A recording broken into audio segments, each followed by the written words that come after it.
Salut à toutes et à tous, j'espère que vous allez très bien. Alors, suite à ma dernière vidéo que j'ai faite, coup de gueule, pour Tingles, j'ai eu l'idée de faire une vidéo spéciale pour les micros. Parce que je me suis dit, bah tant qu'à faire, voilà, on a un peu parlé de micros dans les commentaires, je vous avais posé ce que c'était, le son il était bon ou pas. Et après je me suis dit, bah, tant qu'à faire, pourquoi ne pas faire une suite à la vidéo que j'avais faite sur comment faire des vidéos, enfin, du moins les techniques qu'il faudrait peut-être avoir ou pas. Et bah maintenant, on va s'attaquer au son. Il y a plein d'ASMRistes internationaux qui ont fait des vidéos un peu comme ça, où ils testent plusieurs micros. Mais moi j'ai plus envie de vous montrer vraiment avec des micros faits maison, quoi, qu'on trouve un peu partout. On a tous un ou deux micros qu'on trouve quelque part à la maison. Avant de commencer cette vidéo, j'ai réussi plus ou moins à régler et à configurer mon logiciel pour faire des lives sur YouTube.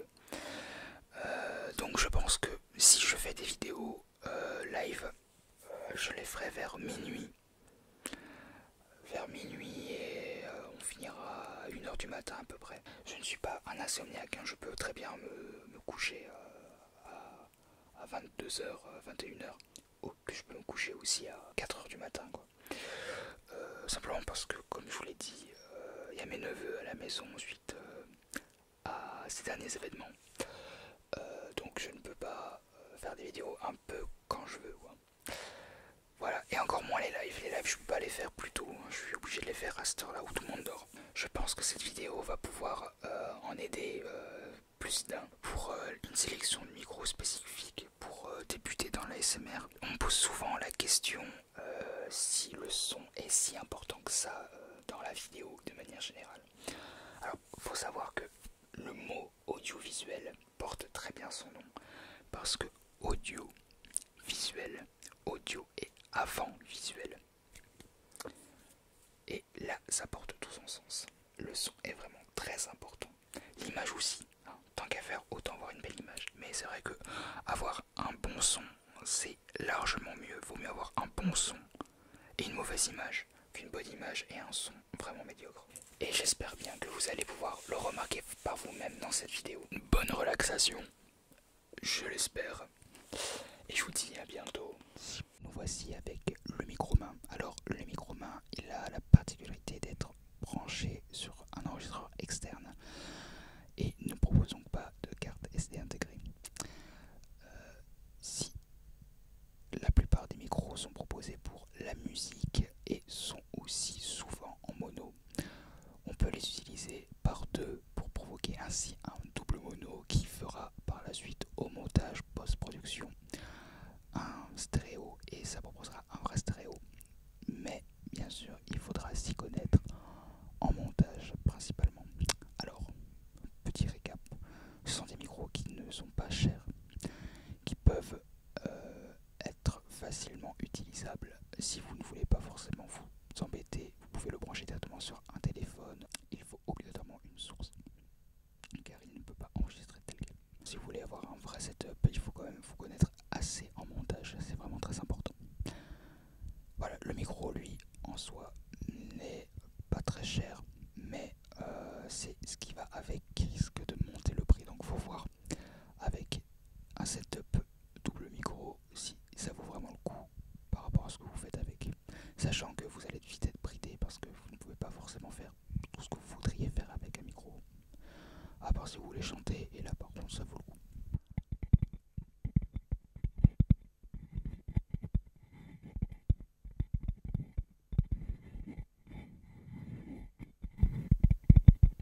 Alors, c'est peut-être pas un très bon micro celui-là, mais normalement c'est pas fait pour chuchoter. Nous allons passer au micro suivant. Et nous voici alors avec le son interne du téléphone. Alors, en fonction du téléphone, le son peut être vraiment très bon. C'est pratique parce qu'on a presque tous un téléphone sur soi, surtout à l'époque où l'on vit. On a des téléphones qui sont assez performants maintenant pour faire des choses convenables. J'ai un son à votre droite et à votre gauche. Un téléphone ce qui est pratique, c'est que en plus de capturer le son, il capture aussi l'image, pouvant aller principalement de la Full HD, pouvant aller jusqu'à la 16K. Ça rigole pas quand même. Bon, à savoir que très peu d'ordinateurs tournent même en 4K aujourd'hui, alors la 16K, voilà, il a quasiment aucun défaut. Je l'utilise pas, tout simplement parce que il a un défaut quand même. Premièrement, les interférences. Tout ce qui est appel ou réseau internet, ça risque de causer des interférences. Et surtout qu'un téléphone n'est pas à l'abri des bugs. Des fois, vous êtes en train de filmer et paf, ça arrête de filmer. Donc, moi, je ne vous conseillerais pas le téléphone parce que il n'y a rien de plus agaçant de tourner une vidéo ou d'enregistrer quelque chose et arriver à la 25e minute de se rendre compte que tout a foiré parce qu'il y a eu un bug quelconque. Aussi, le gros défaut des téléphones, c'est que, à part pour l'image pour certains téléphones, mais sinon le son est quasiment tout le temps en automatique. Ça veut dire que vous pouvez pas régler le son à votre un pic parfait. Un pic parfait, ça veut dire un son qui ne sature pas, mais non plus un son trop faible. Le son sera automatique, ça veut dire que quand vous allez arrêter de parler, le son va se mettre à monter. Dès que vous allez parler, à ce moment-là, le son il va descendre, mais le temps que vous parlez et le temps que le son il détecte que vous parlez, il y aura un genre de pic, vous voyez, qui va faire que votre voix va être vachement forte. Et en plus de ça, on entend vachement le grain numérique. Perso, je pense que si on a un très bon téléphone, il n'y a pas de problème. C'est quelque chose que je peux vous proposer pour débuter. Voici les écouteurs. Alors la particularité des écouteurs, c'est que c'est totalement nul. Voilà, clairement, je ne comprends pas vraiment l'utilité de faire des vidéos SMR avec des écouteurs. Sauf peut-être quand on ne veut pas utiliser le téléphone dans la main.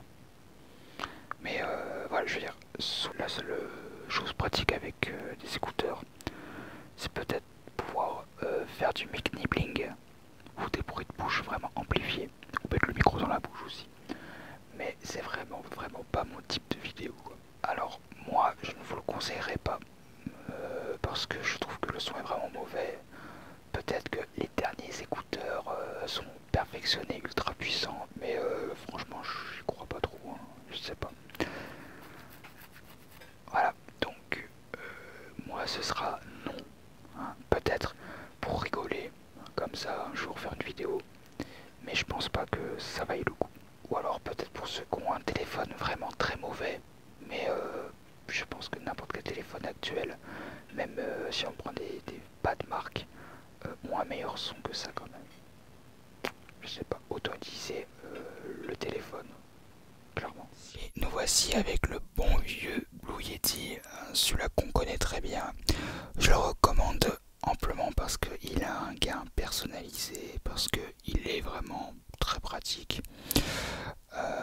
Il a, bon là ça se voit pas, mais il a un pied anti-bruit. D'ailleurs c'est ce micro là que j'utiliserai pour faire les lives, je tiens à le préciser. Le petit problème de ce micro, c'est qu'il a besoin d'une alimentation et il ne peut pas avoir de carte SD intégrée. Mais pas de problème puisqu'il est plug and play. Il marche sur presque tous les périphériques disposant de stockage, c'est-à-dire qu'il peut fonctionner sur un Mac, sur un ordinateur ou sur un téléphone. Par contre pour le téléphone, il faut avoir un adaptateur pour pouvoir alimenter le Yeti. Et votre téléphone, normalement, tout se fera tout seul. La particularité qui est pratique avec un téléphone, c'est que vous n'êtes pas obligé d'installer quoi que ce soit en application, quoi que ce soit. Et en plus, un téléphone fait moins de bruit qu'un ordinateur. Il n'y a pas de ventilateur déjà. Petit récap, c'est vraiment un très bon produit. Si vous voulez débuter et que vous voulez quand même faire un minimum de qualité, c'est vraiment un micro que je vous recommande. Même les grands ASMRistes actuels l'utilisent. Pour vous dire que voilà quoi, c'est pour pas vous en citer, je dirais ASMR Glow, je crois elle utilise encore le Blue Yeti. Voilà, c'est vraiment un très bon micro. Après, bah, faut faire les bons réglages aussi. Tout est un point de vue différent à chaque fois, il faut faire les bons réglages. Et nous voici avec le Zoom H6. Pour moi, le meilleur de tous les micros. Plus mieux.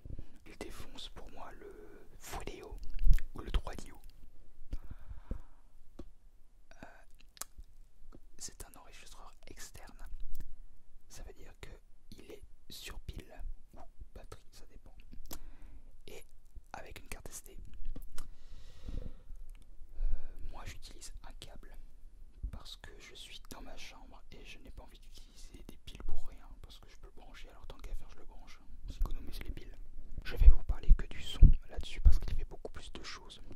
Cette version donc du H6 ont des capsules interchangeables, soit en Y ou alors en micro normal, unidirectionnel, stéréo quand même.